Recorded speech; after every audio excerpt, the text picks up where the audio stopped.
Pemirsa, konflik geopolitik yang tak kunjung usai memicu ketidakpastian pasokan energi global. Sejumlah negara mulai mengambil langkah penghematan untuk mengantisipasi kenaikan harga dan gangguan distribusi energi. Negara-negara Asia yang bergantung pada impor energi menjadi yang paling cepat beradaptasi. Bahkan sebagian negara telah menerapkan kebijakan darurat untuk menjaga ketahanan energi nasional. Selengkapnya akan kita bahas dalam slide-slide selanjutnya.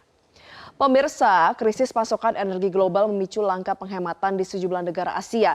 Negara-negara Asia yang bergantung pada impor energi paling cepat melakukan penyesuaian. Setidaknya ada 5 negara yang sejauh ini sudah melakukan efisiensi. Kita bahas satu persatu pemirsa. Yang pertama adalah Korea Selatan. Pemerintah Korea Selatan meluncurkan kampanye hemat energi nasional menyusul ketidakpastian pasokan minyak global. Pemerintah Korea membatasi penggunaan kendaraan dinas, mengurangi konsumsi listrik gedung pemerintah, serta mendorong perusahaan swasta melakukan efisiensi energi.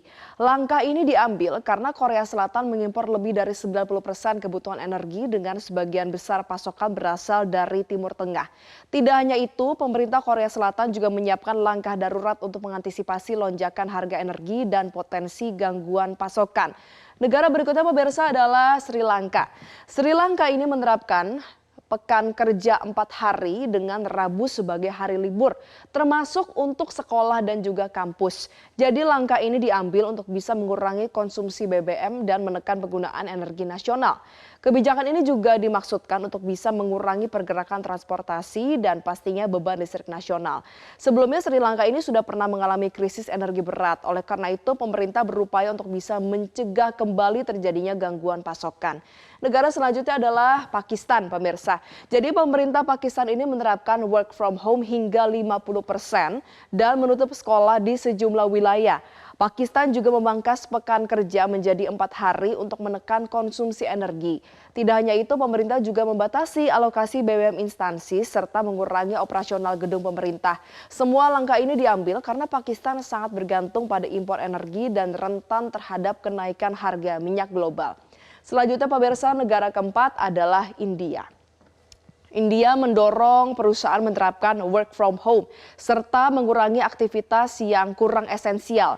India juga mengurangi layanan tambahan di perkantoran termasuk operasional kantin dan fasilitas yang dirasa masih bisa dilakukan WFH. Nah, selain itu India juga mempercepat transisi ke energi alternatif, salah satunya dengan mendorong penggunaan kendaraan listrik dan juga energi terbarukan.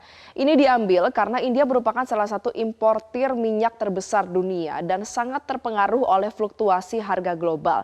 Dan pemirsa, salah satu negara terakhir yang juga menerapkan kebijakan efisiensi energi adalah Filipina. Filipina bahkan telah mengumumkan status darurat energi nasional untuk mengantisipasi gangguan pasokan dan lonjakan harga BBM. Pemerintah Filipina menerapkan 1 pekan bekerja hanya selama 4 hari saja, serta work from home bagi instansi pemerintah. Seluruh langkah diambil untuk bisa mengurangi konsumsi bahan bakar dan menekan perjalanan harian pegawai. Pemerintah Filipina juga mendorong efisiensi energi di gedung pemerintah serta penggunaan transportasi publik. Tentu yang menjadi pertanyaan adalah bagaimana dengan Indonesia? Nah, kita akan jawab pertanyaan ini di slide selanjutnya. Jadi pemirsa, tidak hanya negara lain, Indonesia juga menjadi salah satu negara yang mulai menyiapkan sejumlah skema kebijakan antisipatif untuk hemat energi. Kita lihat satu persatu, setidaknya sudah ada 4 langkah yang tengah dikaji oleh Indonesia. Yang pertama adalah pemerintah tengah mengkaji kebijakan work from home 1 hari dalam sepekan. Langkah ini dilakukan untuk mengurangi konsumsi BBM terutama dari sektor transportasi perkantoran. Kebijakan ini dinilai dapat menjadi salah satu opsi cepat untuk bisa menekan penggunaan energi nasional. Kita tahu ini juga bukan kali pertama karena kebijakan WFH juga sudah terpaksa sempat Indonesia terapkan selama pandemi, di mana pola kerja hybrid ini terbukti mampu mengurangi mobilitas dan juga menekan konsumsi bahan bakar. Oleh karena itu, opsi WFH 1 hari kembali dipertimbangkan dalam konteks penghematan energi. Selain itu, yang kedua pemirsa, Presiden Prabowo Subianto juga secara khusus meminta Menteri SDM untuk mengoptimalkan berbagai sumber energi nasional, termasuk peningkatan produksi energi domestik serta pemanfaatan energi terbarukan. Jadi secara terpisah, Bahlil ini menyebut Indonesia memiliki beragam sumber energi, mulai dari batu bara, gas, panas bumi, hingga energi terbarukan. Untuk itu, optimalisasi sumber energi domestik dinilai menjadi strategi penting untuk bisa mengurangi ketergantungan pada pasokan global. Langkah penghematan juga dilakukan oleh Dewan Perwakilan Rakyat.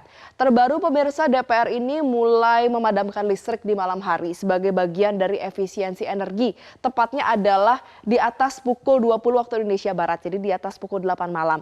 Langkah ini dilakukan untuk mengurangi konsumsi listrik gedung sekaligus memberikan percontohan penghematan energi kepada masyarakat dan juga instansi pemerintah lainnya. Penghematan energi dan juga listrik di gedung pemerintah dinilai bisa memberikan dampak yang signifikan apabila dilakukan secara konsisten. Nah, terakhir pemirsa, pemerintah juga meminta masyarakat agar turut melakukan penghematan energi. Imbauan ini meliputi pengurangan penggunaan listrik, pembatasan pemakaian BBM, serta efisiensi energi di rumah dan perkantoran. Langkah penghematan masyarakat menjadi faktor yang sangat penting dalam menjaga ketahanan energi nasional. Pemerintah menegaskan bahwa langkah antisipatif perlu dilakukan sejak dini untuk menghadapi potensi gangguan pasokan energi global. Dengan berbagai kebijakan ini, Indonesia berupaya untuk menjaga stabilitas energi sekaligus mengurangi dampak krisis global terhadap ekonomi nasional. Kita beralih ke slide selanjutnya. Nah, pemirsa, sudah ada pernyataan juga yang diberikan secara resmi oleh Menteri SDM Bahlil Lahadalia terkait dengan penghematan energi yang harus dilakukan oleh Indonesia. Kita akan baca satu persatu. Jadi Bahlil ini menyatakan kalau kita harus betul-betul minta bantuan rakyat untuk bersama-sama memakai energi yang bijaksana. Kalau kita mampu melakukan hal ini bersama-sama, insya Allah energi kita ke depan akan semakin baik. Sejumlah langkah yang juga sudah diberikan contoh ya oleh Bahlil kepada masyarakat adalah salah satunya adalah menghemat LPG. Kalau sedang memasak kompor jangan lupa dimatikan. Kemudian juga bentuk penghematan energi lainnya ini diharapkan semuanya bisa dilakukan agar memang kita bisa menghemat pasokan energi dalam negeri dan juga Indonesia ini bisa tetap survive tidak hanya 20 hari ke depan seperti yang disebutkan di awal Maret lalu, tapi benar-benar bisa continuity ya, bisa berkelanjutan penghematan pasokan energi nasional ini. Kita beralih ke slide selanjutnya. Jadi pemirsa, di tengah ketidakpastian pasokan energi global, penghematan energi menjadi langkah sederhana tapi penting dan bisa dilakukan masyarakat sehari-hari. Kira-kira gimana ya caranya? Ini ada sejumlah cara-cara yang mudah pemirsa. Kita akan lihat satu persatu ya. Yang pertama adalah matikan perangkat elektronik yang tidak digunakan. Perangkat dalam mode standby ini masih mengonsumsi listrik loh pemirsa. Jadi kita harus mematikan televisi, charger, dan juga perangkat lain yang bisa mengurangi pemakaian listrik secara signifikan. Kedua, manfaatkan cahaya alami. Caranya gimana menggunakan cahaya matahari di siang hari? Ini pasti bisa mengurangi penggunaan lampu. Langkah sederhana juga seperti membuka jendela bisa menekan konsumsi listrik rumah tangga. Nah, yang ketiga pemirsa adalah gunakan peralatan dengan label hemat energi. Kita tahu di sejumlah produk memang banyak yang sudah menggunakan label hemat energi. Jadi disarankan untuk menggunakan peralatan seperti ini. Misalnya seperti apa? Lampu LED, AC, dan juga kulkas hemat energi menggunakan daya yang lebih rendah. Jadi langkah ini bisa mengurangi konsumsi listrik secara bertahap. Keempat pemirsa, berkendara secara efisien, menjaga kecepatan stabil, menghindari akselerasi mendadak dan juga menggunakan transportasi umum ini sangat efektif loh untuk mengurangi konsumsi BBM. Jadi walaupun sudah ada kebijakan ya untuk WFH 1 hari dalam sepekan, jangan malah WFA pergi ke kafe, tapi benar-benar manfaatkan di rumah. Jadi BBM-nya ini bisa terjaga pasokannya. Ini adalah langkah-langkah sederhana yang apabila dilakukan secara konsisten dapat memberikan dampak yang besar. Penghematan energi tidak hanya mengurangi biaya, tapi juga bisa membantu menjaga ketahanan energi nasional di tengah ketidakpastian global. Nah pemirsa, langkah penghematan energi kini menjadi respons global di tengah ketidakpastian geopolitik dunia.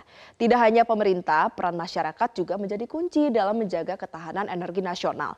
Dengan langkah sederhana dan konsisten, penghematan energi tidak hanya menekan konsumsi saja, melainkan juga membantu Indonesia menghadapi potensi krisis energi global ke depan.